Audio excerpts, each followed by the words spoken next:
everybody, welcome back to the Dungeon Dive. Daniel here. Alright, and welcome to part 2 of my look at Etherfields. The next part is going to be the really in-depth review with some theme discussion and all of that. So for those of you looking for my normal kind of rambling thoughts review, stay tuned. I need to wait until I play the game more. This second part is going to be super spoiler heavy. So if you don't want to know anything about all of these secret cards, stop watching now.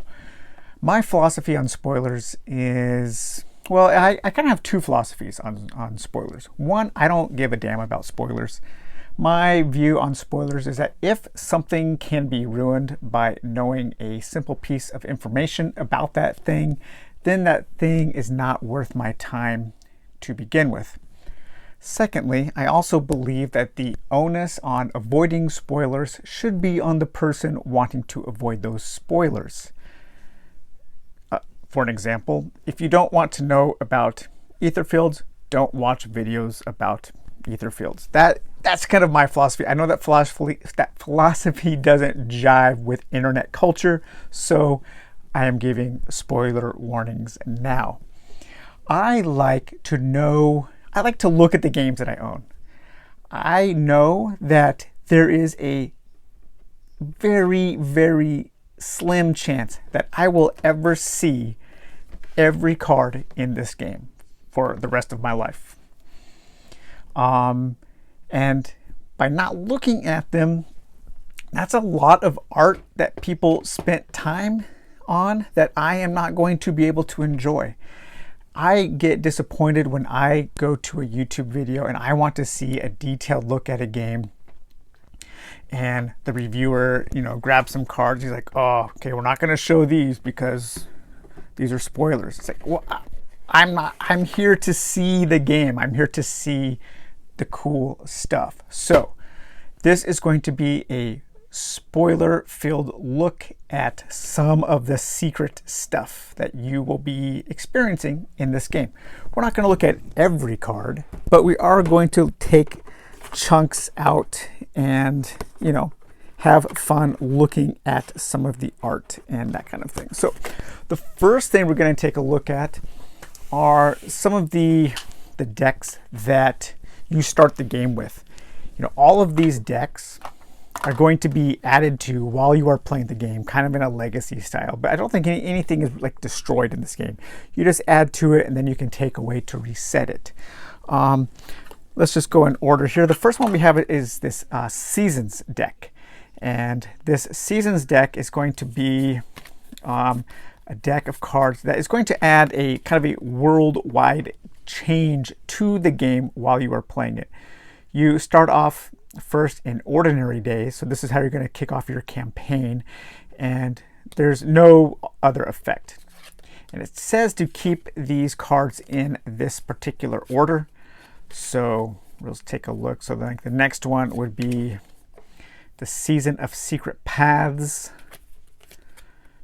the Season of Regeneration, the Season of Emptiness, the Season of Watchers, and the Season of Plague. Okay, that doesn't sound very much fun, but Ordinary Days is what we're going to be starting off with.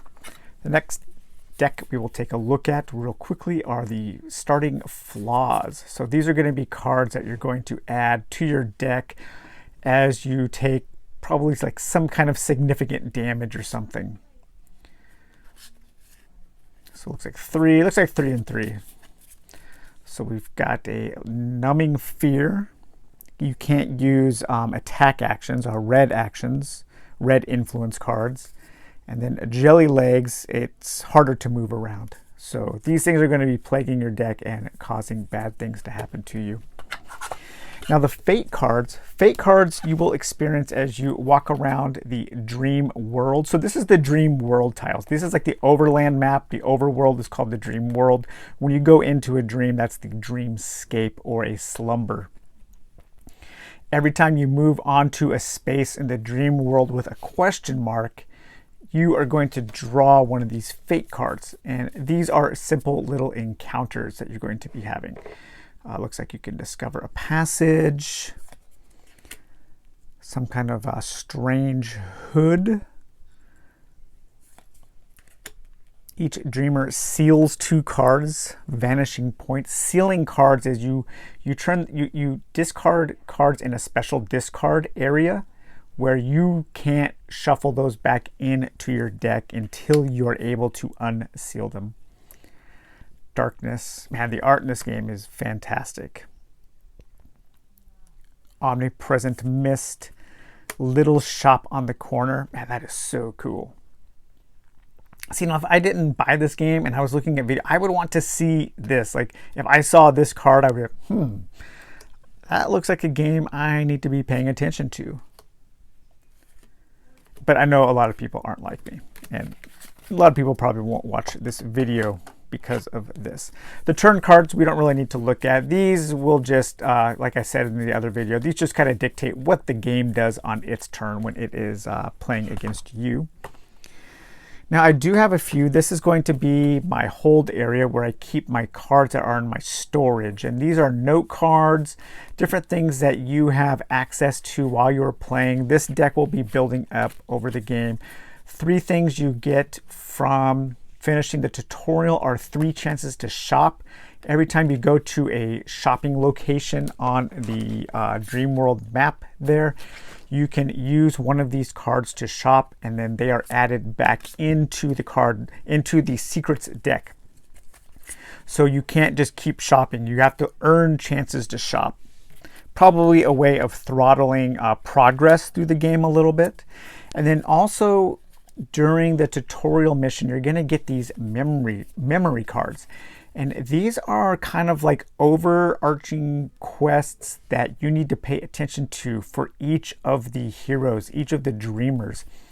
So the dreamer I'm playing as, the Free Spirit, this says if you resolve the 2nd step of the mystery path, resolve section 547.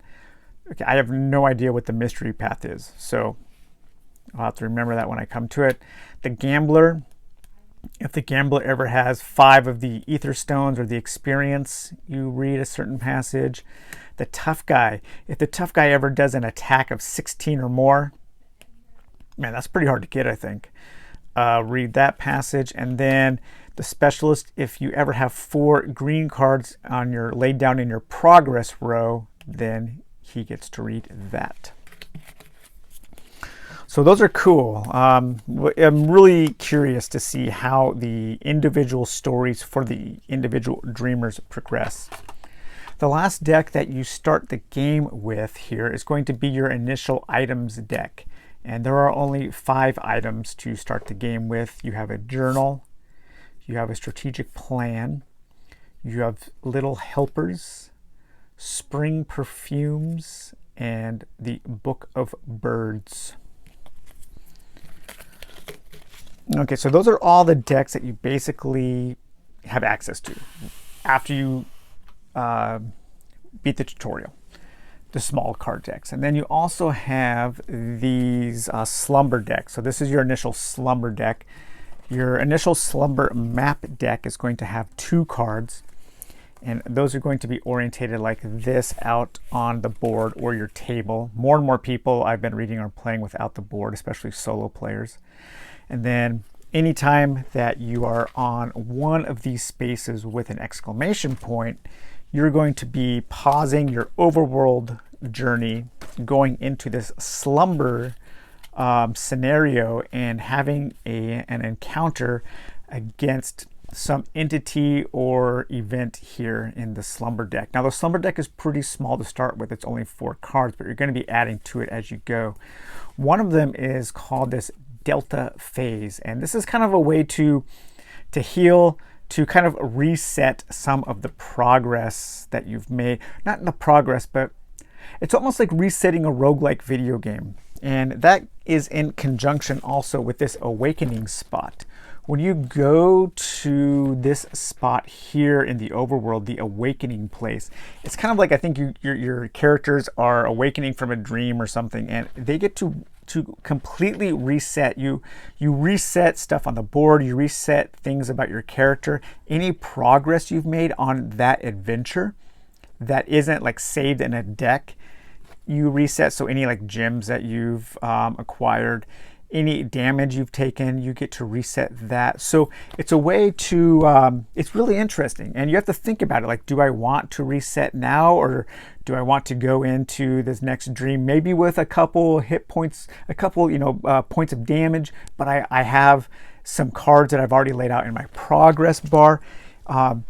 The state of your character stays the same a lot in this game. You're not, at the end of each dream, you don't automatically get to do a reset. So you have to think about when you want to reset your character, how you're building your character. Really interesting. I like that concept a lot. Then the 3 starting slumbers, you have 1 entity that you can do battle with, and then 2 events. You can hear crying and what's so creaky. Give those a shuffle. Those always get shuffled. The Delta phase always goes on the bottom of that. And then 2 more slumber maps. Quirk slots. These will come out at certain points when you draw them from the Fate deck. And these will add something to that map, and you will lay them on those quirk slots.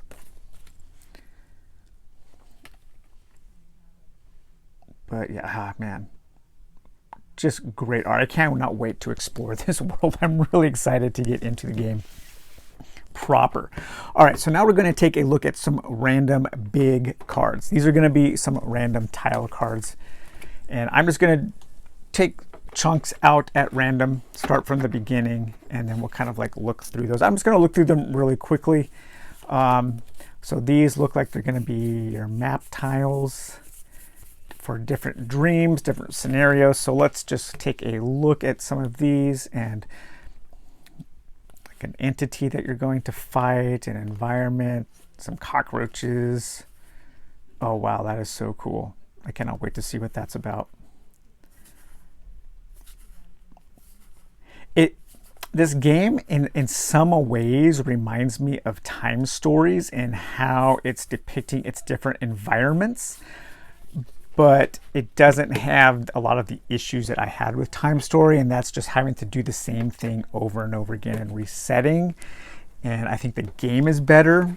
I think Time Stories had some really interesting ideas as far as the concepts go of like how the different scenarios play out, but I did not like Time Stories at all as far as a game goes.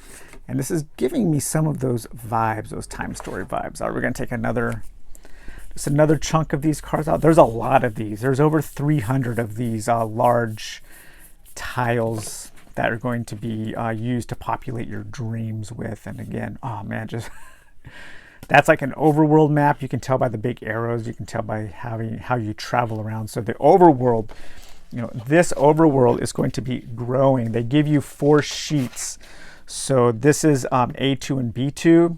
So you're going to have A1, B1, 3, 3, and 4, 4. So your overworld map is going to get pretty big, and you're going to be able to travel along different routes to different areas in that overworld map.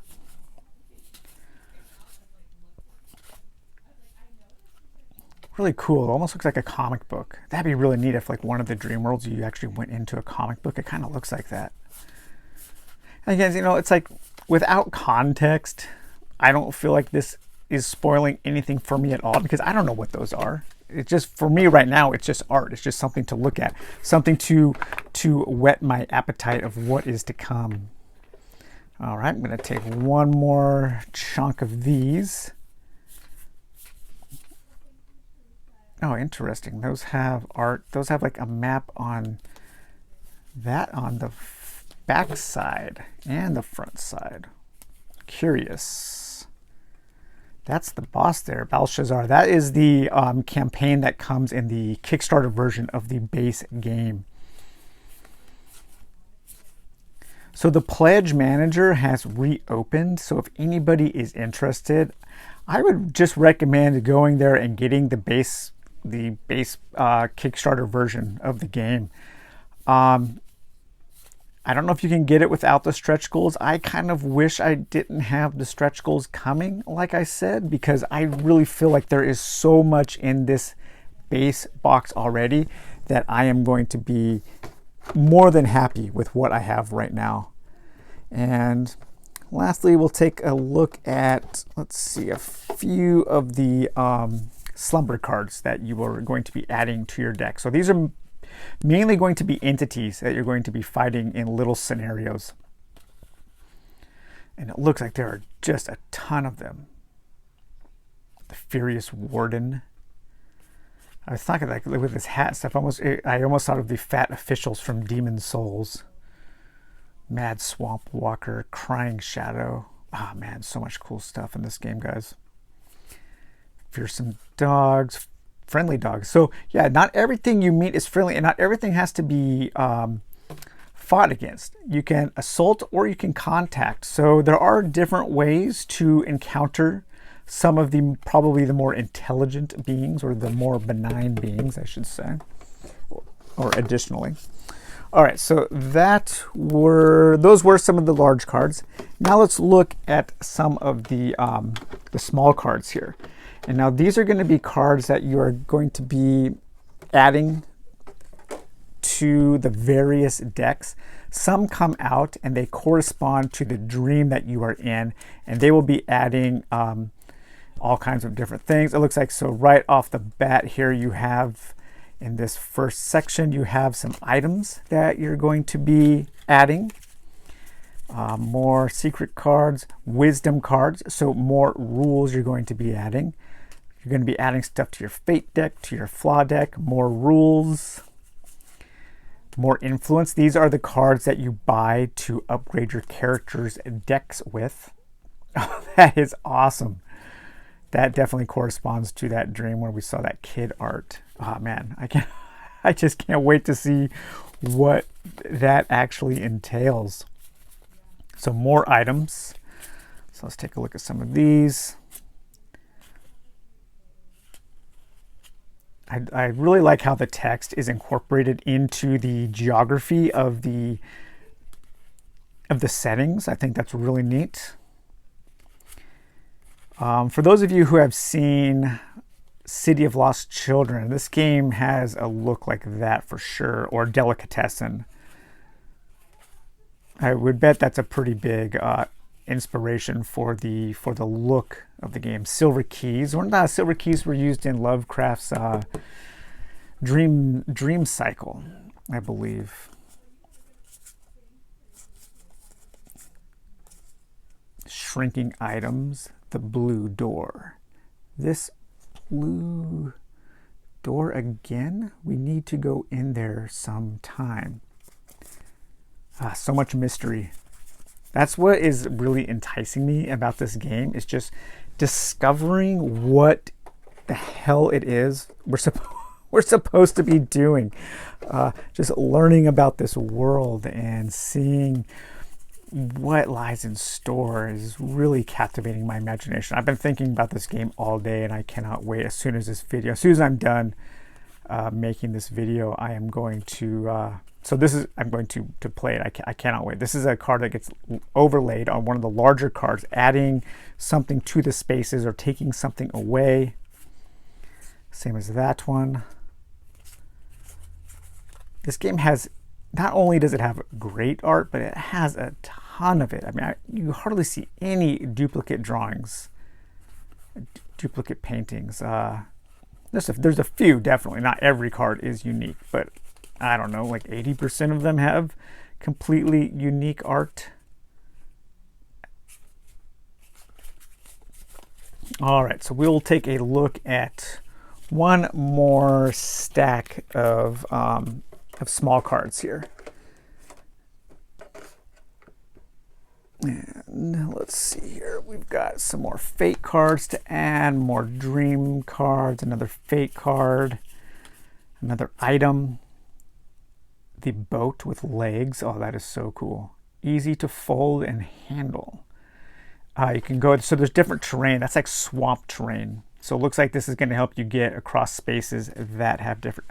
Whoa, a cloud deck. What the heck is that?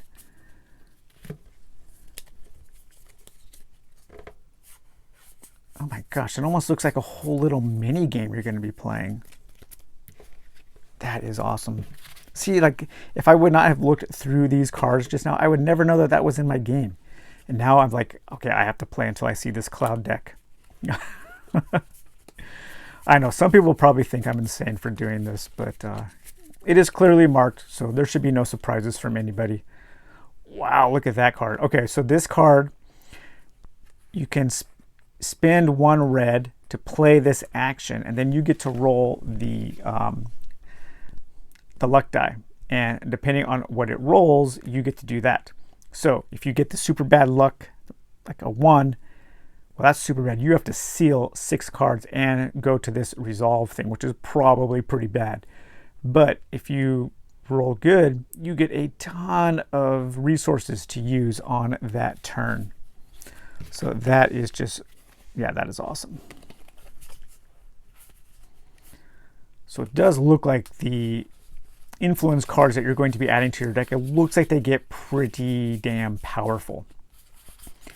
You know, I was having trouble at certain points during the tutorial when it would ask for, you know, when you had to beat a challenge of like 6 or 9 or something. That was hard for me to do.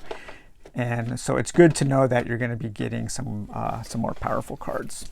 So yeah, I hope you guys enjoyed that spoiler-filled look at some of the secret cards that you are going to be encountering while you're playing this game that I think is pretty damn good. I don't want to jinx it. I don't want to say it's great until I really get into it, but right now I am on the this game is awesome side of the fence. So all right guys, take it easy. I hope you are enjoying Etherfields if you are playing it, and we will talk to you later. Bye-bye.